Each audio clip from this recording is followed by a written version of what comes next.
little disappointed, but not surprised. Hello, welcome to my channel. My name is Jessie, and today I'm going to talk to you about the 5 most disappointing books I read in 2020.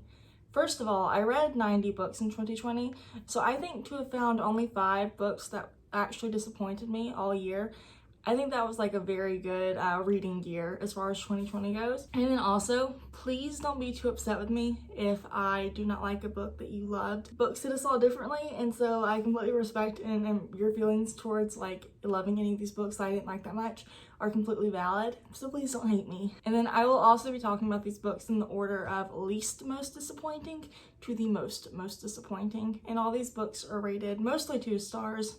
And I think I have a 3-star. The first most disappointing book I read in 2020 might be a little controversial, but I read The Invisible Life of Addie LaRue by B.E. Schwab, and while I didn't hate it and I kind of liked it at parts, overall it was a disappointing read to me. This book follows Addie LaRue, who was born in the 1700s, and in the late 1700s she made a deal with the God who answers after dark, the devil, Luke, Luce, whatever you want to call him, and she made a deal to live forever and have her freedom. And he said, yep, you got it, but no one will remember you. And so she kind of goes through the next 300 years, 200-300 years, I don't want to do math, and kind of experiencing so many things, which are interesting to read about. And then she eventually in like 2000, in the mid 2010s, she meets someone named Henry, and he actually remembers her. And I think before I read the book, I heard so much about the relationship between Addie and Henry, and I guess I assumed it would be a little bit more romantic than it actually was. And so just reading it, it was a little disappointing. It was a little bit slow too, which didn't help. And I don't know, like there were parts of the story that I liked, and I kind of wish Luke had like a, you know, a chapter or 2 from his point of view, kind of talking about what made him do what he did. And while I didn't hate the book, I don't love it either, and it does fall into the category of disappointing for me. It was barely disappointing, but it was still disappointing. And I kind of wish that I wouldn't have read it in November. I wish I would have waited, you know, 6 months to a year when the hype died down and my expectations might not have been so high, and maybe I would have liked it better. But this is the first book. In 4th place for the most disappointing book I read in 2020 is Suicide Notes from Beautiful Girls by Lynn Weingarten. I hadn't actually heard anything about this book before I read it, so I didn't really have any expectations one way or the other. I just knew the title was intriguing, the summary was interesting, and I wanted to read it. And I did, and it was not my favorite. And I'm trying to remember exactly what it was I disliked about this book, other than maybe it's just not memorable. But this book follows a girl named June, and she and her ex-best friend Delia had, like, I guess a falling out at some point, just stopped being friends over time. And now, sometime over winter break, Delia supposedly burned herself alive to kill herself. And so June is just automatically convinced that Delia would not do that to herself. Delia was terrified of fire. Why would she do that? And so she kind of starts investigating, and during the investigation, just a lot of stuff comes up. And while I enjoyed parts of this book, once again, overall, it was disappointing. Just the way I didn't really like the twist. I remember the twist was being interesting, but I didn't like the way the book was handled after the twist. And I don't want to spoil it, but I didn't like the twist. Or I liked the twist until it was handled the way it was, and then I didn't like it as much. I liked the ending, I liked the ambiguity of the ending, and I liked how you don't actually know what happens to June at the end.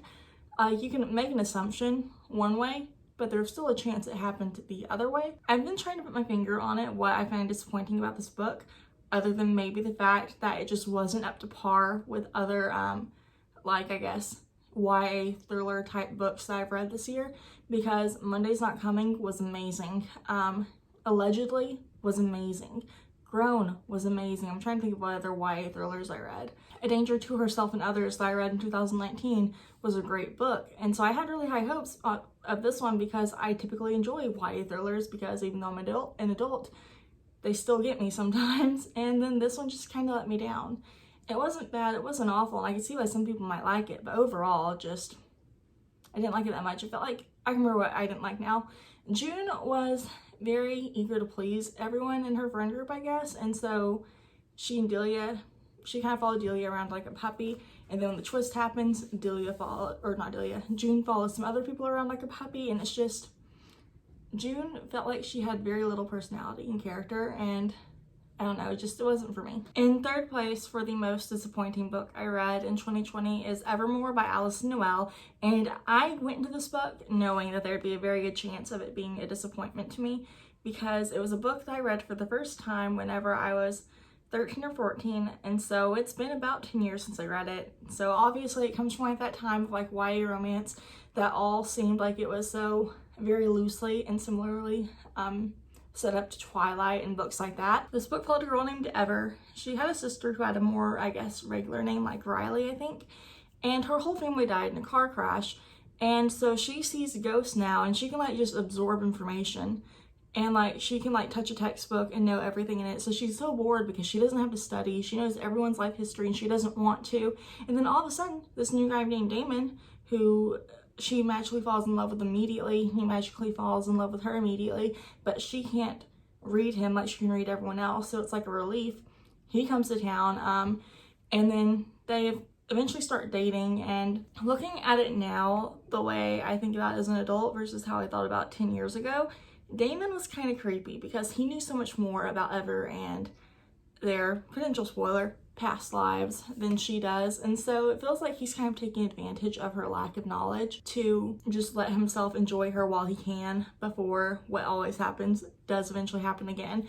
And I don't think it does in this book. I think she always ends up dying, and Damon just moves on back to somebody else until she's reincarnated over and over and over again, and so it doesn't happen. But it just felt like, reading it now, it felt very cringy and creepy that, you know, he would just go back to her every single time. He like already has so much knowledge that she doesn't have and that she may never really have, because even if he fills her in, he's bound to forget stuff, she's bound to not believe other stuff. It's just bound to be a mess.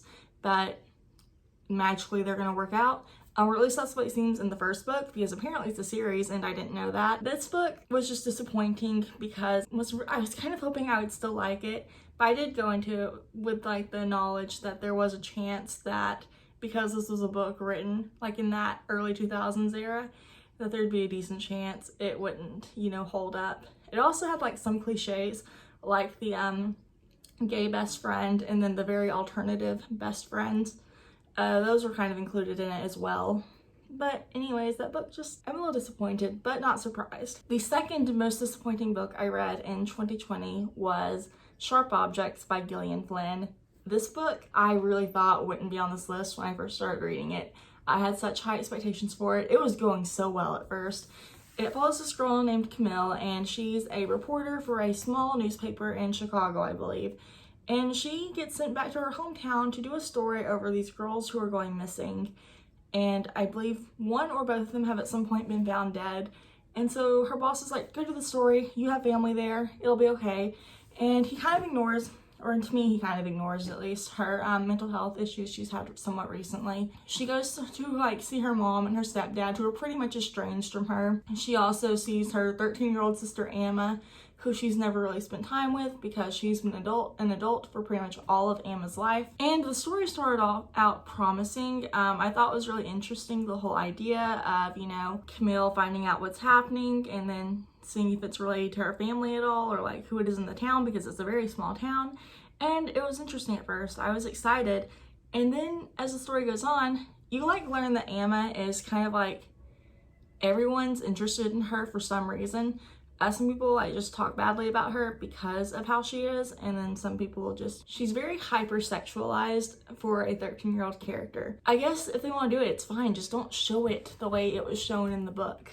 For example, the first scene that turned me off in the book is Camille is going to like some house to find this guy who may be able to give her information about the story for her article, and she gets there and the guy is there. He's like an 18-year-old adult who either is about to or just graduated high school. And in the pool is Emma and her 13-year-old friends. And Emma decides to start playing with her nipple over or under her swimsuit. I don't know if she takes her top off or leaves it on. I don't know which. But instead of like, you know, Camille like making Emma stop or making the guy quit looking, Camille and the 18-year-old adult man both watch Emma just play with her nipple in the pool. I didn't like that scene. That rubbed me the wrong way. That just seems gross. The next most disappointing scene in the book is whenever early to mid-30s-year-old Camille goes to a high school party with junior high aged Emma and her friends, who are all about 13, and drinks and does drugs with Emma.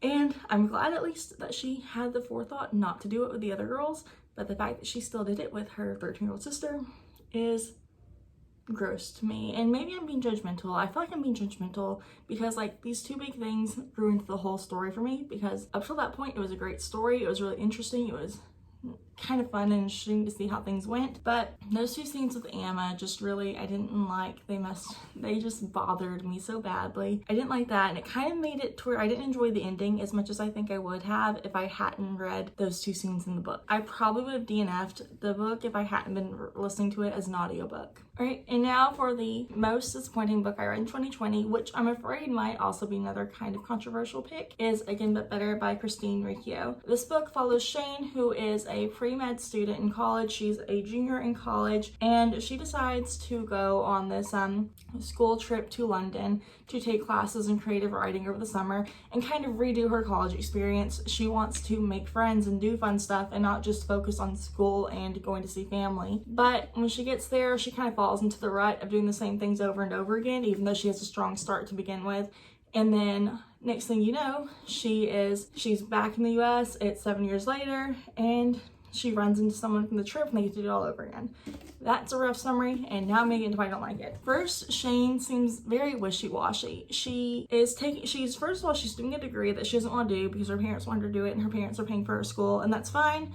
Doing what your parents want if they're paying for your school, it's frustrating and annoying, but you have to be an adult at some point and put your foot down, and then you either take out loans or maybe you get lucky and your parents will still pay for it. It sucks to make those decisions, but those are still decisions that have to be made. And the fact that you as a 21, 22-year-old adult won't make those decisions is a little frustrating. I know that's on the younger side of adulthood, but it's still inside of adulthood. And so she just felt very wishy-washy, and like she would not take responsibility for her decisions or her happiness. That really frustrated me, and the fact that you follow her point of view throughout the whole book is kind of why it was annoying and why I couldn't really like any part of the book. Once you meet her roommates, you meet all of them, and she's immediately drawn to and attracted to Pilot. I kind of don't like that she's immediately interested in a romantic relationship with the first guy she meets there. She's in London. She could meet some other guys besides someone who is Pilot. Pilot I didn't like in either timeline in the book. And Pilot essentially is a cheater in my opinion. He did a lot of flirting with Shane at the beginning until his roommate, who just happened to drop that Pilot had a girlfriend, and he had never really told Shane, and it got awkward after that. And not to mention that whenever they go back to the future, and this is going to be a spoiler because I don't care about spoiling this book, I'm sorry. Shane and Pilot are back in England again 7 years later, but it's in the past because there's like a time travel element, and they get to do it again. And Shane's like, or Pilot's like, yeah, I'm gonna break up with my girlfriend and we'll be together. And he breaks up with her through email, but he doesn't bother to check if she got the memo. And so that seems really irresponsible. And then somehow at the end of the book, Pilot and Shane end up together, married, and I don't think they should have been together. I wish that there had been like a friendship focus instead of a romantic relationship focus in this book. I think those characters who could have saved the story, like the flatmates, I wish they had had more screen time or book time instead of so much being put into Pilot and Shane's relationship. This book I was really disappointed with. I didn't really like the story, and I didn't really like the characters. There wasn't anything I liked about this book, and honestly, if I'd at least liked the characters and disliked the story, this book probably could have been like the second most disliked. But because I didn't like hardly anything about this book, it's the most disappointing book I read this year. Anyways, those were the 5 most disappointing books I read in 2020. Please let me know what your thoughts are on those books down below. And also let me know your most disappointing books you read this past year. Thank you so much for taking the time to watch my video, and I'll talk to you next week. Bye.